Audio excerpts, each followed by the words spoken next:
Bonjour les amis, nouvelle vidéo aujourd'hui pour parler d'une macroniste et pas n'importe laquelle qui balance fort, sévère sur Macron, sur la Macronie. C'est Florent Philippot qui va nous en parler aujourd'hui, mais juste avant, n'oubliez pas de vous abonner, le pouce, le commentaire, le partage, le boost de la vidéo. Depuis quelques jours, l'algorithme nous joue des tours, le Shadowban nous revient, alors il s'en va, il revient. Bref, vous le savez, c'est compliqué, donc n'hésitez pas à faire tous ces petits gestes. Et je remercie les deux donateurs que j'ai eus hier et l'autre sur Tipeee. Merci à vous. Allez, on écoute Florent Philippot et on en parle juste après. La charge, d'ailleurs ça me fait penser, puisque la charge vient et que ça affaiblit Macron, il n'est pas inutile quand même qu'à l'Assemblée, il dépose une motion de destitution au nom de l'article 68 de la Constitution contre Macron. Elle passera pas? Elle passerait à l'Assemblée. Effectivement, ce serait sûrement bloqué par le Sénat. Mais déjà, ce serait historique, ce serait une première. Ça l'embêterait, ça le gênerait, ça l'embarrasserait, ça le ralentirait. C'est le moment de le faire. Et à tout le moins, ils peuvent voter, et elle passerait, une motion de censure pour renverser son gouvernement. Et je lance l'appel, parce que je sais que beaucoup de députés nous écoutent, ou alors le message leur revient. Et bien, qu'ils entendent ce message-là, et qu'ils se bougent, car les patriotes, eux, se bougent. Alors, la charge de Braun-Pivet, France Info ce 27 mai. Long entretien. Le titre, Yael Braun-Pivet revient sur les coulisses de la dissolution 2024. Fameuse dissolution annoncée dans la foulée des européennes le 9 juin 2024 par Macron. Où elle balance que contrairement à l'article 12 de la Constitution, qui oblige avant toute décision et toute annonce de dissolution de l'Assemblée nationale, ça oblige le président de la République à consulter le président de l'Assemblée nationale, le président du Sénat et le Premier ministre. Ça n'a pas été fait. Violation manifeste de la Constitution. Alors je vous cite ce que Braun-Pivet dit. Selon Yael Braun-Pivet, Macron l'a informé sans la consulter véritablement, comme l'y oblige pourtant la Constitution. C'était plus une information qu'une consultation, raconte-t-elle, en remontant le fil de cette réunion à l'Élysée. Je demande alors à avoir un échange avec lui. Je lui dis, la Constitution vous impose de consulter la présidente de l'Assemblée nationale que je suis. Et il me répond du tac au tac, balance-t-elle, mais c'est ce que je suis en train de faire. Et là, je lui dis non, ce n'est pas la consultation prévue par la Constitution. Je veux que cette consultation ait lieu. Elle balance d'ailleurs dans la foulée que tout le monde va revenir sur cet épisode parce qu'il y a beaucoup d'enseignements à en tirer. Elle balance aussi que tout le monde déteste Macron dans la Macronie maintenant. Je cite toujours France Info. Au-delà de son cas personnel, c'est toute la majorité qui subit le couperet, élue comme collaborateur. Ils se sont sentis trahis par leur propre chef, dit-elle. Finalement, il y a eu un sentiment de trahison et puis un sentiment aussi de mépris.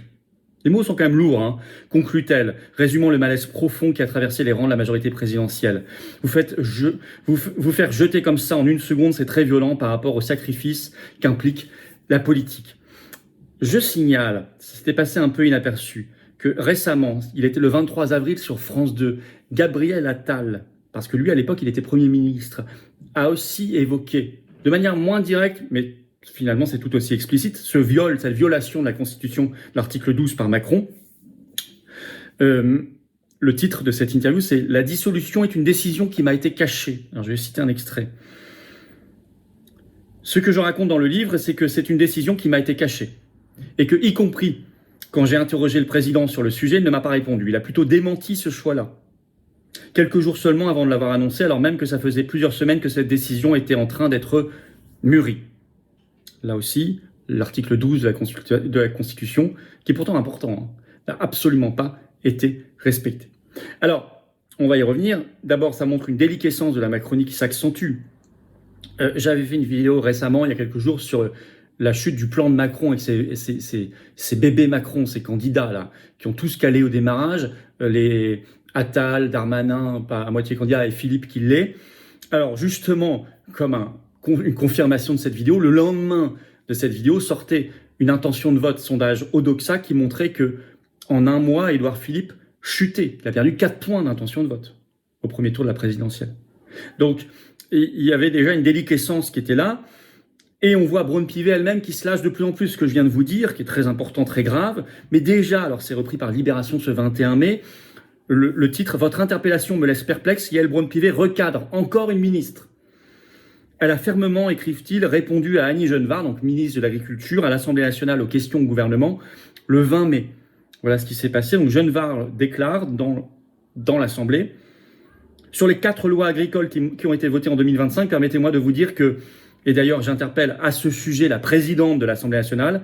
Il n'y a pas que des arrêtés dans un texte de loi, il y a aussi des mesures. Je peux vous assurer sur l'ensemble des mesures contenues dans les 4 textes de loi que nous sommes à plus de 50% de mesures adoptées en mai. Nous serons à 90% en juin. Parce qu'elle voulait répondre à quelqu'un qui lui dit « mais votre loi, elle a été votée, mais rien n'est appliqué ». Elle dit « si, c'est faux ». Et d'ailleurs, j'interpelle à ce sujet, dit-elle, la présidente de l'Assemblée nationale. Et voilà que, dans la foulée, la fameuse présidente de l'Assemblée nationale, Braun-Pivet, lui fait une réponse cinglante, je cite. La réponse de Braun-Pivet a été cinglante. Merci Madame la Ministre, je vous avoue que votre interpellation me laisse perplexe. Il est dans le rôle du Parlement de s'assurer de la juste exécution de la loi dans les délais. C'est notre mission constitutionnelle. Madame la Ministre, ne vous en déplaise. Ambiance. Alors, les enseignements de cette violation gravissime qui vient d'être avouée de la Constitution. Ça, d'abord, si Macron a bafoué la Constitution, il l'a fait, et ce n'est pas la première fois, mais là c'est sur un sujet particulièrement grave, parce que ça implique nouvelle majorité à l'Assemblée nationale, nouveaux députés, nouveau gouvernement, ça n'est pas rien du tout. Ça veut dire qu'il l'a fait, il peut le refaire. Et quand on sait qu'il vient de se faire voter sur mesure, on a été les premiers à alerter sur cette chaîne le 10 avril, son état d'alerte de sécurité nationale, l'article 21 de la loi de programmation militaire, un nouvel état d'urgence, très flou, très arbitraire, on doit le regarder avec vigilance. On doit regarder tout ça avec vigilance. On a raison de le faire. Ça veut dire que déposer une motion de destitution, ou à tout le moins une motion de censure, n'est absolument pas inutile, même si on est à 1 an de la présidentielle. Je ne vois pas pourquoi ça empêcherait de le faire. 1 an, c'est long. J'interpelle à ce sujet les députés, les sénateurs, des soi-disant partis d'opposition. Bougez-vous. 2, si Attal reconnaît que l'article 12 n'a pas été respecté lors de la dissolution, si maintenant Braun-Pivet reconnaît que cet article n'a pas été respecté, qu'elle l'a même fait savoir à l'époque à Macron, mais ils avaient les moyens de bloquer tout ça. Ils avaient les moyens d'interpeller le Conseil constitutionnel. C'était d'ailleurs pas encore à l'époque Richard Ferrand, puisqu'il a été nommé en février 2025, quelques mois plus tard. Ils avaient moyen de bloquer, car l'article 12 de la Constitution n'était pas respecté. Ça veut dire qu'ils ont une responsabilité partagée. Ça veut dire que quand vous avez une tête qui pourrit, tout pourrit, c'est tout le régime qui est en déliquescence. Ça, je suis entièrement d'accord avec lui. C'est le régime qui est pourri, mais le régime est pourri depuis le départ. La République n'a jamais fonctionné en France. C'est quand même marrant qu'un régime a dû obtenir 5 versions de lui-même pour que cela fonctionne, et cela ne fonctionne toujours pas, s'il vous plaît. Un peu de panache à la française, et arrêtons de parler de la République ou de la République des voyous. La République, c'est un système qu'a mis en place la bourgeoisie pour vous faire les poches et vivre dessus. Ça ne ressemble pas à la définition de ce que nous vivons aujourd'hui. C'est la République depuis le départ, c'est le projet depuis le départ. C'est là où on se trompe de combat et d'ennemis. Et un jour, je vous le dis, la République, elle tombera. Et le jour où la République tombera, je ne suis pas sûr que les gens voudront encore de la sainte démocratie. Ou alors, il y aura une petite parenthèse, vous savez. Allez, on y croit encore une fois, on mettra une démocratie directe, je sais pas, on va copier le modèle suisse, et en fait, ça s'effondrera.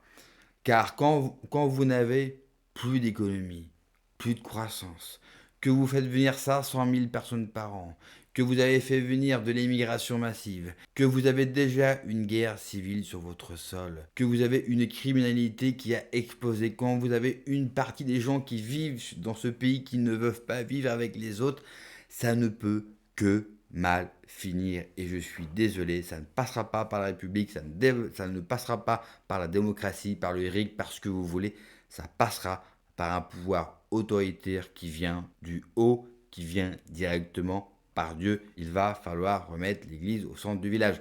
Ensuite, que la Macronie se dispute aujourd'hui. Nous sommes à combien de temps de l'élection présidentielle ? 1 an. Donc, ça se dispute, ça se lâche. Pourquoi ? Parce qu'ils veulent se recycler.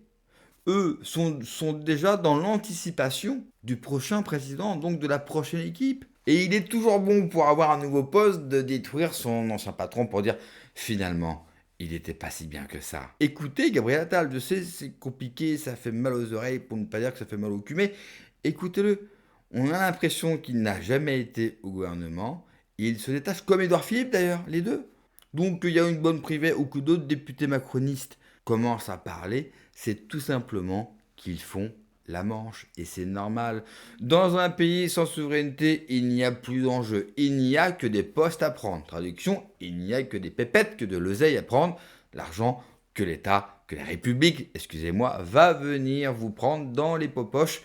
Et on va leur donner, parce qu'on n'a toujours pas décidé bien sûr, de leur dire non. Et je pense que d'ici 2027, on va en apprendre des tonnes, on va avoir pas mal de révélations parce qu'ils n'ont plus rien à perdre. Et si jamais une info sort et qu'elle est vraiment intéressante, ça sera à nous aussi de saisir cette occasion-là. Ce qui sera également intéressant, c'est de voir la réaction de Macron. Est-ce que Macron va se laisser faire ou est-ce que Macron va les remettre à leur place ?